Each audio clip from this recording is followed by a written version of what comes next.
Bonjour, vous vous apprêtez à regarder une vidéo qui est sortie en fin 2023 et du coup elle date en fait. J'avais cette tête là.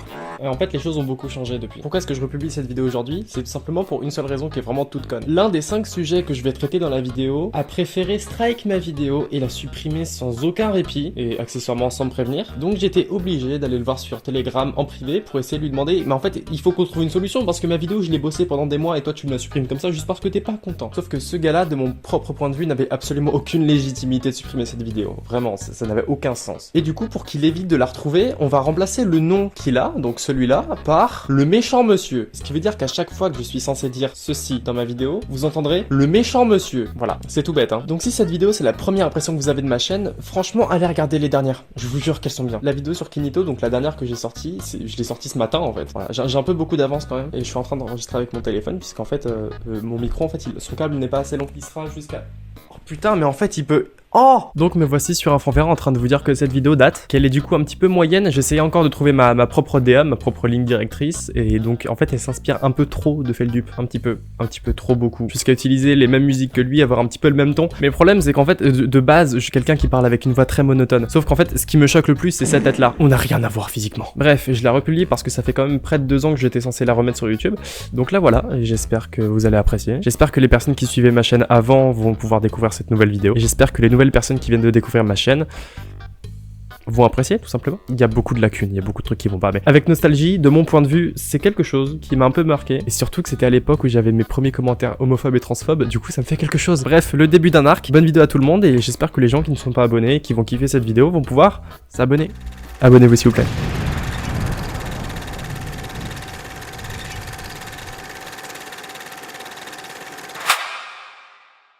Bonjour à tous et à toutes et bienvenue sur ce qui marque réellement un nouveau tournant sur la chaîne. Là où avant on parlait de sujets tranquilles et majoritairement de fiction, aujourd'hui c'est vraiment plus le cas. Alors je vous préviens tout de suite que les sujets qui seront abordés dans cette vidéo et dans les prochaines vidéos seront beaucoup plus sérieux et violents. Je vous affiche à l'écran, peut-être là, tous les sujets plutôt chauds à traiter et assez violents pour un peu des trigger warnings quoi. Et si vous sentez que vous n'êtes pas d'attaque pour regarder la vidéo en entière, je vous conseille de regarder notre vidéo.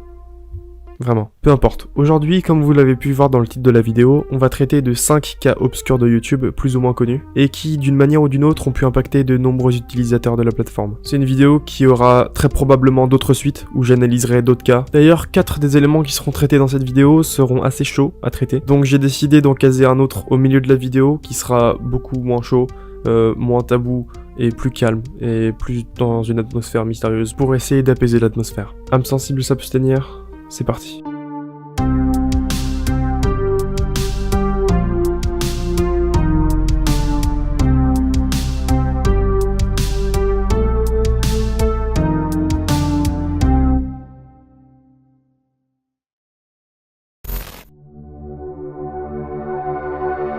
Joseph Anthony Pacini était un homme aux origines italiennes qui a pendant longtemps grandi dans l'état du Delaware des États-Unis. Dans les débuts de sa vie professionnelle, il voyageait très souvent de la Philadelphie vers la Floride et inversement. Il était à fond dans ses études et il pouvait même être promis à un avenir très prometteur. Il se qualifiait même de propriétaire d'entreprise de services professionnels et s'était lancé dans l'industrie pharmaceutique. Il était aussi culturiste et passait beaucoup de son temps dans les salles de sport. Mais malgré toutes ses qualités, il y avait une chose qui commençait à avoir beaucoup de conséquences sur la vie de Pacini. Son père avait été diagnostiqué avec la maladie de Huntington, une maladie dégénérative souvent confondue avec la schizophrénie, et qui augmente drastiquement les probabilités de devenir paranoïaque, anxieux et d'avoir des obsessions envers des choses ou même des personnes. Il s'est suicidé quand Joseph avait 21 ans, en disant qu'il ne voulait pas que ses enfants vivent avec un père dans un état mental et psychologique pareil. La mère de son père aussi était atteinte, et la sœur cadette de Joseph aussi. Mais lui a continué à vivre paisiblement sa vie malgré les traumatismes, et s'est mis en couple avec une certaine Lorraine Vachon, ou Vacon, je sais pas comment ça se prononce, avec qui il vivra assez bien, jusqu'à ce qu'il rompe et que Joseph épouse une autre femme avec qui il divorcera juste après, avant de vivre seul dans un duplex au sud de la Philadelphie pendant un petit moment. Ensuite, il rencontre une femme avec qui il entretient une relation amoureuse et déménage avec elle en Floride, après avoir eu du mal à garder un emploi là où il était auparavant. Sauf que quelque chose commençait vraiment à clocher chez lui. Son comportement changeait petit à petit, il était en train de développer la même maladie que son père, sa sœur et sa grand-mère. Il fut interné pour un traitement par rapport à sa santé mentale pendant qu'il était en Floride et s'installa ensuite chez sa mère. Ses proches remarquaient en lui énormément de changements, notamment Anthony Jello, l'un de ses amis les plus proches, qui disait que Joseph était devenu très délirant, parce qu'il avait commencé à lui parler de ses pensées vis-à-vis du FBI et de la CIA, en disant qu'il pensait être constamment suivi par eux. Il fréquentait aussi une salle de sport, dont les employés suspectaient le comportement de Joseph comme pouvant devenir très dangereux, dangereux, et ils ont appelé la police qui a ensuite demandé à l'homme de venir au commissariat, ce qu'il n'a jamais fait bien sûr. Le 29 et 30 décembre 2014, il publie ses vidéos dans lesquelles il montre qu'il a été accusé pour des crimes qu'il n'a pas commis, et partage sa haine et ses menaces envers le FBI et la CIA, notamment envers l'un des inspecteurs de police sous couverture qui le suit dans sa salle de sport, Matt Huffnall, dont il menace de tuer la famille s'il se retrouve dans une situation contraignante. Hi, this is Joseph Anthony Puccini. My last name is spelled P-A-C-I-N-I. On the end of December, and the reason why I'm doing this today is because the CIA and FBI has stepped up their efforts to kill me. The guy's name is Matt Huffnall. I am purely innocent. All these charges against me are 100% false, but no one believes me. So, you want to try to bring me down? I will fucking kill you and your whole fucking family, alright? So go ahead and fuck with me, alright? Try it! Il essaiera ensuite de négocier avec lui en lui disant en gros, soit tu me laisses tranquille et personne souffre, soit tu m'arrêtes et il y aura de très lourdes conséquences. Il demandera aussi à la chanteuse Sarah Bareilles de le sauver avant qu'il n'arrive quelque chose de grave, alors qu'elle n'a vraiment jamais entendu parler de lui. Mais il y a un truc que je vous ai pas dit. Il a déjà été accusé de menaces terroristes envers la police en 2005, et il a été plusieurs fois inculpé de prison à perpétuité pour ce genre de problème. Ah, aussi, il avait été interné plusieurs fois dans des hôpitaux psychiatriques, et c'est l'une des raisons pour lesquelles il a jamais été emprisonné à vie.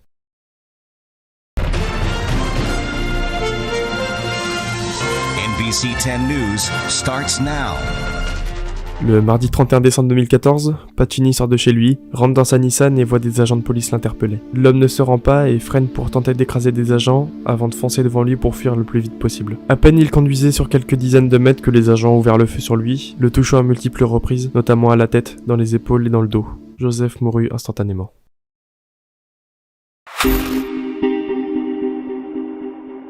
Hunter Chip Marshall Hogan, né le 2 juin 1975, est un SDF qui était autrefois un avocat et qui sort sans arrêt des vidéos sur YouTube malgré ce qu'il vit et ce qu'il a vécu. En fait, c'est très probable que là, en ce moment, vous vous disiez que c'est un mec clean et qu'il a vraiment rien de spécial comme la plupart des gens sur YouTube. Mais sachez que cet homme est une ordure.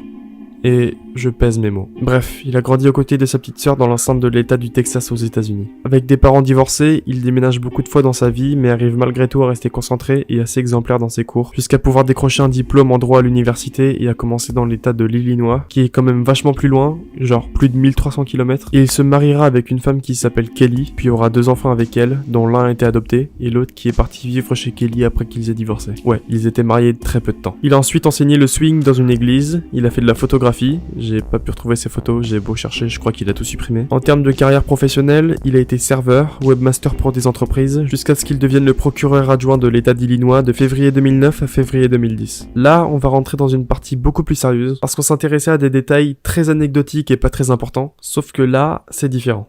Hunter Hogan a commencé à se lier d'amitié avec une certaine Naomi Coverdale, dont sa fille, Justine Rose Coverdale, était en pleine enquête judiciaire car elle était victime d'abus sexuels et domestiques provoqués par l'ex de Naomi Coverdale. Quand Hogan a vu ça, il a foncé pour s'occuper de cette affaire, ce qui plaisait pas vraiment au procureur parce que, les relations personnelles et professionnelles, faut une barrière quoi. Surtout que Hogan se liait de plus en plus d'amitié avec Naomi Coverdale. Du coup, le procureur, qu'est-ce qu'il a fait? Il lui a demandé de ne plus avoir de contact avec la famille Coverdale. Sauf que Hogan, lui, n'a pas vraiment écouté. Il agressera sexuellement Justine, alors qu'elle avait 17 ans, en abusant de sa position et du fait que Justine le voyait justement comme son héros. Ah aussi, il faisait des avances sexuelles à une autre fille de 19 ans qui était impliquée dans une affaire de pédopornographie, en abusant toujours autant de sa position d'autorité. Quand le patron de Hogan a découvert qu'ils étaient ensemble, il lui a proposé de démissionner ou d'être envoyé, ce qui fait que Hogan a perdu son boulot, on remerciera le karma. Naomi Coverdale, après avoir découvert ce qui s'était passé entre sa fille et Hogan, déposa plainte contre Hogan qui deviendra chômeur et considéré comme inemployable jusqu'à ce qu'il devienne sans abri. Du coup, il vivait pendant un petit moment dans sa voiture, qui a été elle-même reprise parce qu'il était plus capable de payer pour l'avoir. Du coup, il s'est mis à se plaindre auprès de ses amis pour avoir du soutien et de l'argent, mais le pire dans tout ça, c'est que Justine continue quand même à le défendre et à le voir comme quelqu'un de bien, et elle a même invité à vivre chez elle pendant près d'1 an. Elle restait du côté de Hogan alors qu'il l'avait clairement agressé, et elle pensait même que c'était la justice qui l'a manipulé et qui la harcelait. Ils se séparèrent ensuite parce qu'il y avait beaucoup de violence et de pression entre eux, et Justine arriva enfin à se débarrasser de lui grâce à sa sœur. Mais la vie de Hunter Hogan ne s'est pas arrêtée là. Il a commencé à faire des vidéos sur YouTube et de plus en plus de gens remarquaient son état physique et mental. Et tout ça sans qu'il se soit renseigné sur la vie du type et sur ses crimes. Résultat, il commençait à avoir un max de soutien et d'argent de la part d'internautes qui pensaient avoir affaire à un bon gars. Dans ses vidéos, il parle de la difficulté d'être sans abri et il donne des leçons de vie à ses viewers comme s'il était le genre de gars honnête à qui se confier. Et j'avais oublié de préciser, mais il avait une tumeur en dessous de la poitrine, et par manque de moyens financiers, il a fait une autochirurgie de cette tumeur, et a même filmé l'événement et l'a publié le 2 mai 2019 sur YouTube. C'était une vidéo qui était accessible à énormément de gens. La vidéo n'est plus trouvable sur YouTube, mais j'ai quand même réussi à tomber sur une archive et c'est vraiment très gore visuellement. Et de toute façon, vous allez rien apprendre, donc je vous conseille vraiment de pas aller la regarder. Que ce soit pour vos yeux ou surtout pour votre mental. Entre les bruits de douleur, le sang et l'idée que n'importe quelle action peut tourner au désastre, c'est stressant et vraiment repoussant. Et puis de toute façon, le mec est un criminel qui se prend pour un philosophe, alors il n'y a pas vraiment de raison pour voir ce qu'il fait. Pour terminer, on peut voir qu'il publie encore et toujours des vidéos et il continue de se plaindre encore et encore de sa vie tout en se prenant pour un donneur de leçons. On peut aussi voir que son état devient de plus en plus déplorable et que des gens continuent toujours de penser que Hunter Hogan est un type bien. Bref, une affaire sans vraiment de suite puisque de moins en moins de gens regardent ses vidéos et qu'il fait toujours la même chose. Bonjour, ici le Rex du montage qui vient là 4 mois après le tournage, je sais j'ai pris un peu de temps et j'ai fouillé du coup pour le montage un petit peu la chaîne d'Hunter Hogan et j'ai remarqué qu'il avait masqué la quasi-totalité de ses vidéos et qu'il en avait laissé que 3 publics. Il y a juste quelques playlists en non répertoriées mais le reste vraiment a été masqué, ce qui veut dire que là actuellement les années de vidéos qu'il a réalisées sont maintenant complètement cachées, en fait on ne peut plus rien voir. Et là récemment il a même fait une présentation de sa chaîne en disant venez abonnez-vous à mon Patreon, donnez-moi de l'argent parce que je gagne pas assez avec les publicités de YouTube. C'est vraiment un énorme schlag, je déteste ce mec. Voilà, c'est juste pour préciser ça, donc c'est normal si vous cherchez Hunter Hogan et qu'il n'y a pas trop de vidéos, il les a toutes planquées, voilà. On a parcouru 2 sujets glauques de YouTube et j'ai décidé de marquer une petite pause dans le milieu de cette vidéo en parlant d'un sujet beaucoup plus calme, moins chaud et un peu plus dans le mystère.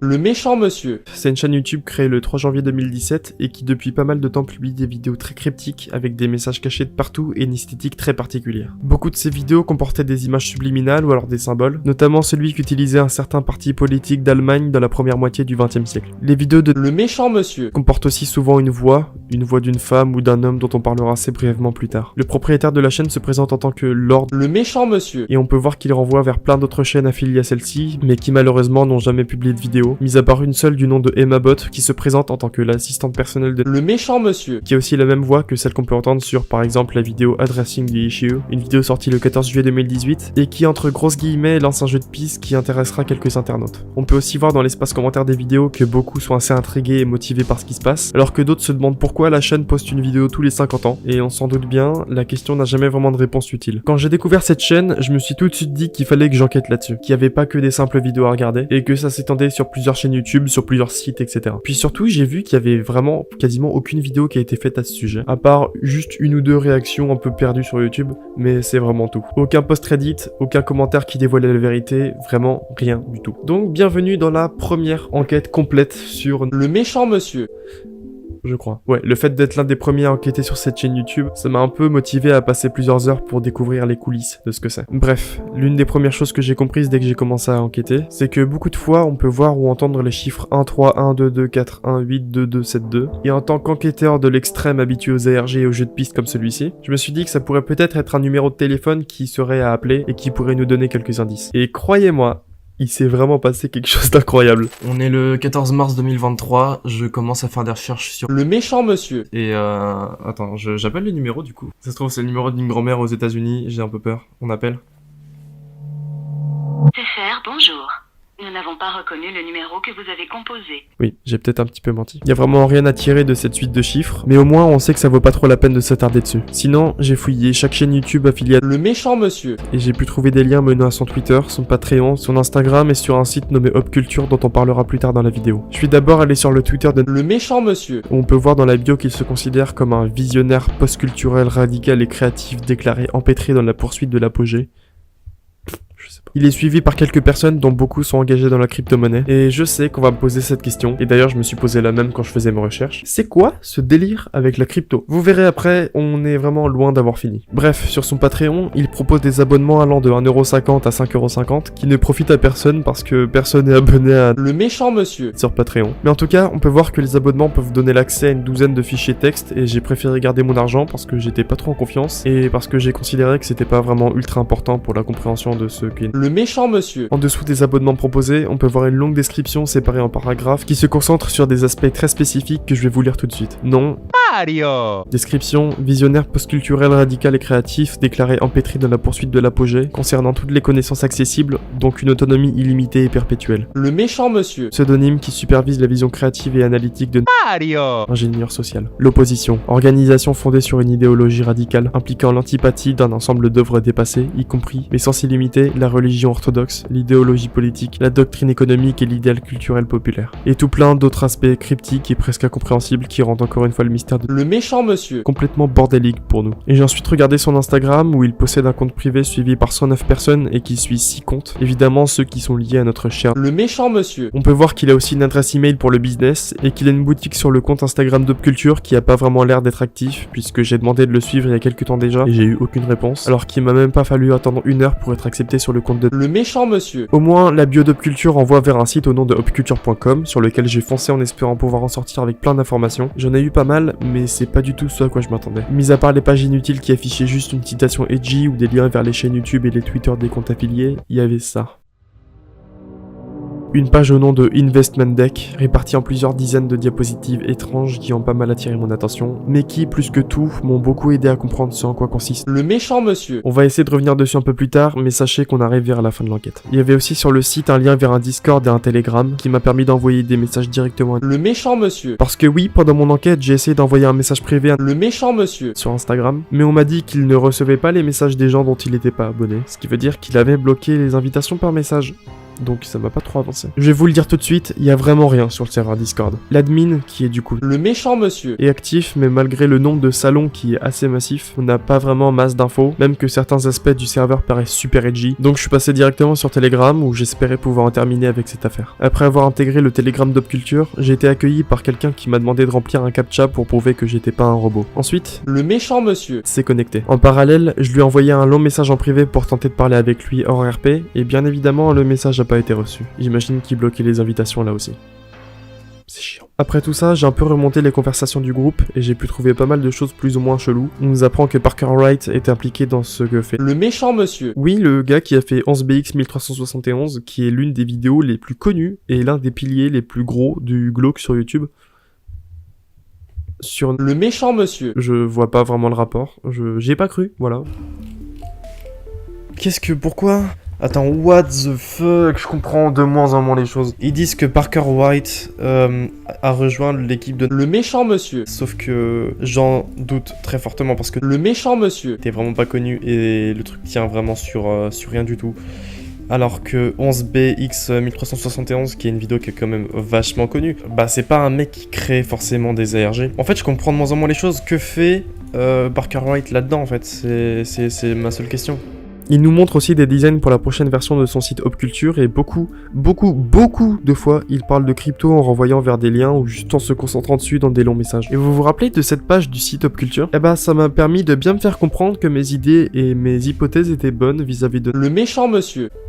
Mais du coup, en conclusion, je pense que... Le méchant monsieur. c'est juste un... Bah oui, comme j'avais dit, pour moi, c'est juste un ARG qui est là que pour promouvoir un site de Bitcoin et tout, et c'est juste que le mec se prend pas pour de la merde. Et si je me trompe, tant pis, mais c'est juste... C'est décevant en fait, parce qu'on cherche, mais il y a pas grand chose, et on tombe sur des trucs qui sont même pas genre mystérieux ou quoi. Je sais même pas ce que fout Parker Wright là-dedans, alors que vraiment ça n'a aucun rapport avec ce que veut faire. Le méchant monsieur. C'est juste un RG qui a une direction artistique qui est cool, mais j'ai l'impression qu'il veut à la fois mener une secte et un marché de la crypto-monnaie, je comprends pas. C'est en tout cas ce que j'en ai conclu. C'est décevant, hein. Sachez que pour moi qui a passé toute une soirée de 5 à 6 heures à faire des recherches, ça m'a encore plus saoulé. J'en avais vraiment marre de chercher pour tirer toujours la même conclusion, alors j'ai décidé d'en rester là. Tout ça avant de m'y remettre très vite fait plusieurs jours après pour avoir des infos précises pour écrire cette partie de la vidéo. Il s'est passé un truc assez important dernièrement. Il y a même pas 2 semaines, toutes les vidéos de Le méchant monsieur. sauf Addressing the Issue ont été mis en privé et le site Opculture a fermé. Et c'est pour ça que vous avez eu si peu d'éléments visuels au montage pour illustrer mes propos. En voyant tout ça, je suis directement allé sur Telegram. Je pensais que c'était juste du bluff, mais oui. Le méchant monsieur. Prépare bel et bien une deuxième phase à ce qu'il fait. Et j'ai vraiment aucune idée de s'il republiera ses vidéos cryptiques et bizarres sur YouTube, ou s'il préférera rester sur son idée d'alimenter ses pensées vis-à-vis de la crypto-monnaie. Au moins, l'enquête est terminée, et ça m'a fait vraiment plaisir de vous raconter ce que j'ai pu y trouver. Du coup là, dans tout le YouTube, même le YouTube français surtout, je suis la première personne à parler de... Le méchant monsieur. C'est un honneur. Vraiment, je suis très très cool. On va se replonger dans une atmosphère beaucoup plus sombre, parce que l'affaire de Le méchant monsieur. ça a pas mal changé l'atmosphère de la vidéo. Alors préparez-vous, on va vraiment changer drastiquement d'ambiance. Brian Lee Draper et Tori Michael Adamczyk sont deux étudiants du lycée Pocatello dans l'Idaho qui se sont liés d'amitié car ils étaient tous les deux en école de cinéma. Petit à petit, ils commencent à filmer leur quotidien et à garder ça sur des cassettes parce que, pourquoi pas. Tori est vraiment fanatique de films d'horreur et demande sans aucune gêne si Brian était chaud pour réaliser un crime comme dans Scream. Brian était beaucoup plus du genre à s'intéresser à autre chose, mais le rejoint quand même. Et donc il prévoit de tuer l'une des amies de Draper et étudiante de leur lycée, Cassie Jo Stoddart, une jeune fille qui n'avait rien de vraiment spécial et qui ne demandait rien si ce n'est vivre une vie tranquille comme tout étudiant qui se respecte. C'est un projet qu'ils avaient en tête depuis pas mal de temps et ils bossaient dessus pour savoir comment réaliser le meilleur meurtre sans se faire choper. Mais avant de se concentrer sur ce qu'ils allaient faire, on va parler d'un truc. Pendant plusieurs mois, Brian a filmé des morceaux de ses journées au lycée avec un vieux caméscope et beaucoup de vidéos ont été retrouvées plus tard, puis compilées sur YouTube, principalement pour aider les gens à mieux comprendre qui sont les deux gars et ce qu'ils ont fait ensuite. Les extraits qu'on a pu retrouver se situent entre le 2 mars et le 22 septembre 2006 et on peut y voir son quotidien normal au premier abord, mais de plus en plus malsain au fur et à mesure qu'on avance. On commence donc par un plan datant du 2 mars 2006 qui filme un couloir avec des gens qui n'ont pas vraiment de rôle dans l'histoire. On peut supposer que c'est un test de caméra vu les réglages qu'on voit en bas de l'écran et le fait que ce soit super court. Puis le 24 mars, Draper filme l'un de ses camarades de classe jouer de la batterie. Et enfin, on fait un giga bond dans le temps pour parler de vidéos qui ont été tournées à partir du 21 mars 2006, qui représente en fait la veille du jour où ils allaient passer à l'acte et donc tenter de tuer Cassie Jo Stoddart. Le 21 septembre à 20h05, Brian commence à filmer dans une voiture avec Tori et on comprend vite qu'ils sont en route vers la maison de Cassie pour faire du repérage des lieux pour mieux comprendre comment planifier le meurtre. Ils vantent aussi ce qu'ils vont en faire en disant qu'ils vont marquer l'histoire et devenir des meurtriers, tout ça de façon très fière et ambitieuse. We'll find out if she has friends over. She's gonna be alone in a big, dark house out in the middle of nowhere. I'm horny just thinking about it. Hell yeah. So we're gonna fucking kill her and her friends. And we're gonna keep moving on. We're not, okay? They were sick psychopaths that get pleasure of killing other people. That sounds good, baby. We're gonna go down in history. We're gonna be just like Scream, except real life terms. Le lendemain matin, Brian se rend au lycée avec sa caméra et filme une courte conversation avec Cassie qui sonne assez malaisante. Hello, Cassie. I'm getting you on tape, okay? Say hi, please. Hi. Okay, see ya. Wait, have you seen Tori? He's supposed to meet me here at 7:30, and it's 8:19. He's an hour late. You don't even care, do you? Okay. Puis ils se retrouvent avec Tori aux alentours de 12h11 pour planifier ce qu'ils feront dans la soirée. Beaucoup de mots sont échangés et on perçoit peu ce qu'ils disent parce qu'ils chuchotent et parce que les micros intégrés des caméras des années 2000, c'était pas top. Le plan dure près de 20 minutes et ça, c'est la tête de deux ados qui sont prêts à commettre le meurtre d'une camarade de classe le soir même. Pour préciser, il y a presque pas de plan précis de ce qu'ils vont faire. Ils se basent juste sur des suppositions en mode nous on va faire ça, puis eux ils vont faire truc, donc nous on va faire machin et eux ils vont faire chose. Voilà, c'est tout. Et pourtant, même avec le peu de savoir qu'ils ont sur l'opération, rien ne pourra les empêcher de commettre l'irréparable. 22 septembre, il est 21h53. Brian et Tori sont dans une voiture tout près de la maison de Cassie et sont sur le point de mener leur projet à bien. Il y aura pas de vidéo de ce qui s'est passé chez Cassie, ou en tout cas ça n'a pas été rendu public, et tant mieux. Mais en tout cas, on sait ce qui s'est passé là-bas. Et croyez-moi, quand ils disaient qu'ils allaient la tuer et écrire l'histoire, ils déconnaient absolument pas. Cassie était dans la maison de sa tante et de son oncle, parce qu'ils étaient partis en week-end et que Cassie s'était portée volontaire pour s'occuper de leurs animaux de compagnie. Il y avait aussi son petit ami Matt Beckham avec elle. Brian et Tori, qui étaient potes avec Cassie et Matt, et ça je vous l'avais pas dit, sont arrivés dans la maison pour passer la soirée avec eux et mater Kill Bill dans le salon. Par courtoisie, Cassie fait visiter la maison à Brian et Tori, qui restent très attentifs dans l'espoir de dégoter des choses intéressantes pour que leur projet se passe sans problème. En plein film, les deux potes ont vraiment balancé, je déconne pas, on va y aller, on préfère voir un film au cinéma plutôt qu'ici.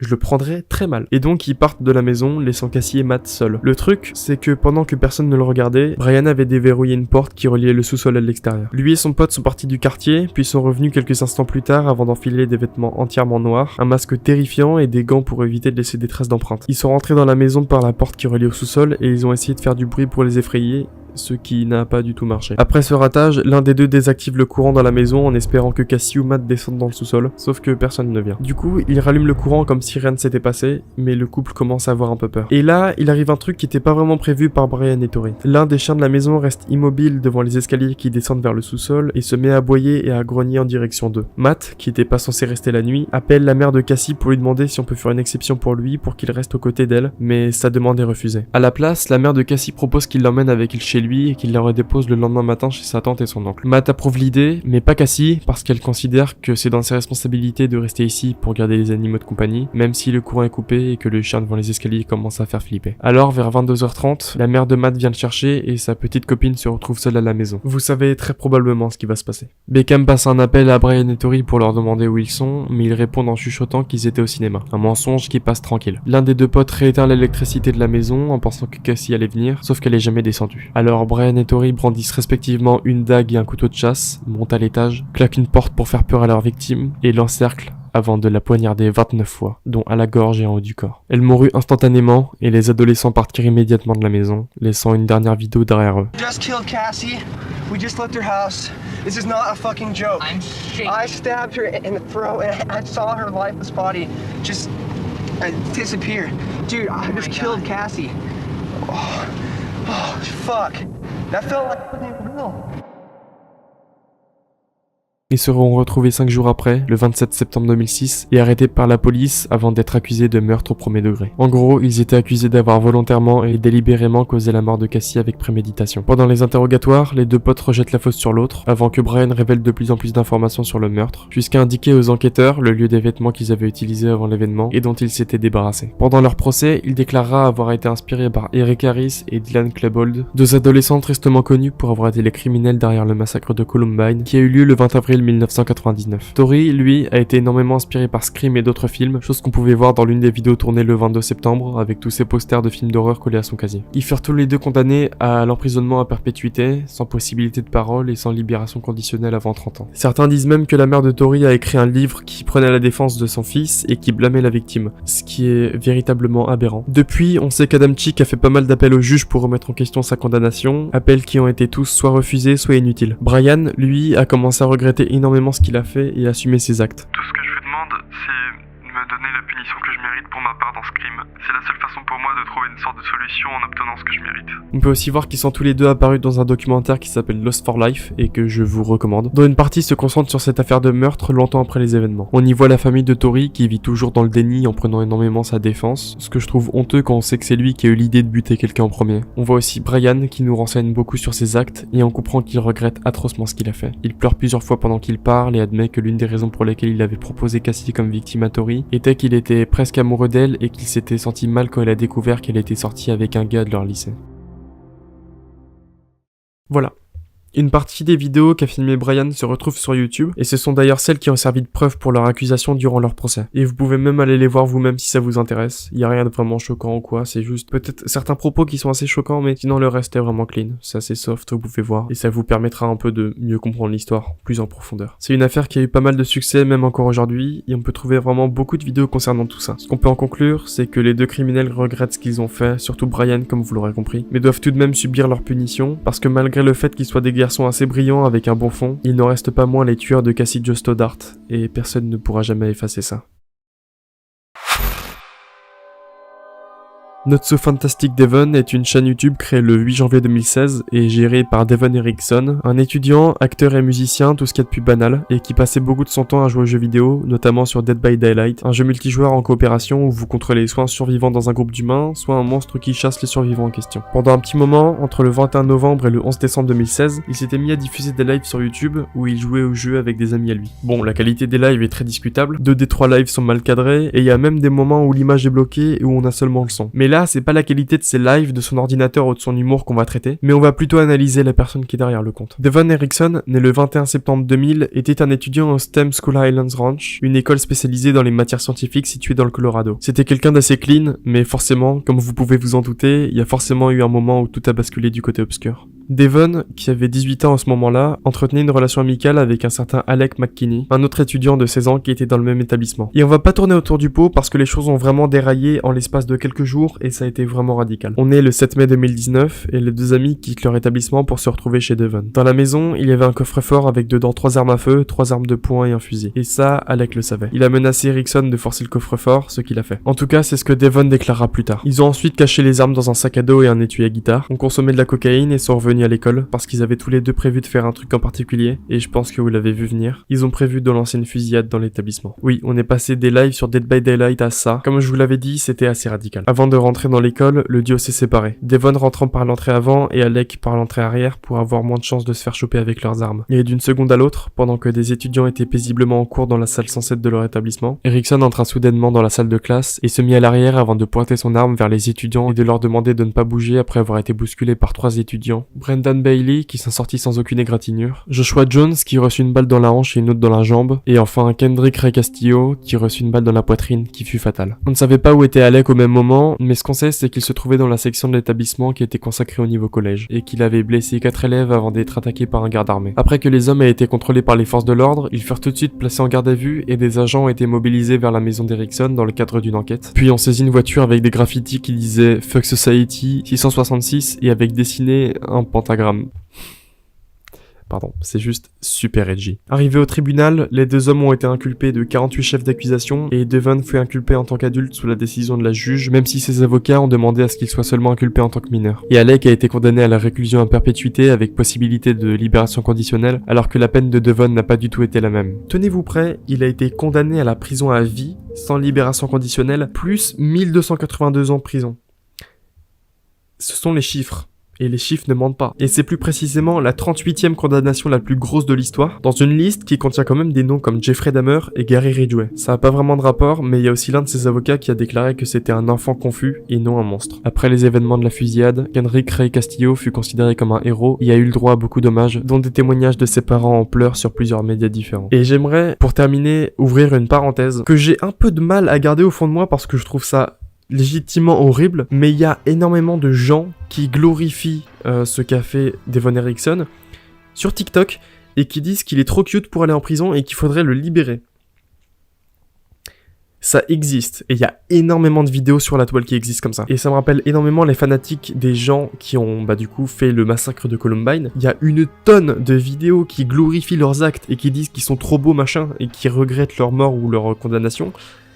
Je trouve ça horrible de glorifier quelqu'un qui a fait des actes littéralement dégueulasses, et surtout quand on voit que c'est absolument pas second degré, c'est vraiment premier degré. Les gens glorifient réellement leurs actes, les gens tombent littéralement amoureux de criminels, et c'est quelque chose que je trouve débile. Et voir que ça continue encore et encore et que ça n'a jamais eu de fin, pourquoi ça existe? Pourquoi faire? C'est des gens qui ont tué des gens. Arrêtez de glorifier leurs actes. J'avais besoin de passer un coup de gueule là-dessus parce que c'est vraiment important pour moi d'en parler.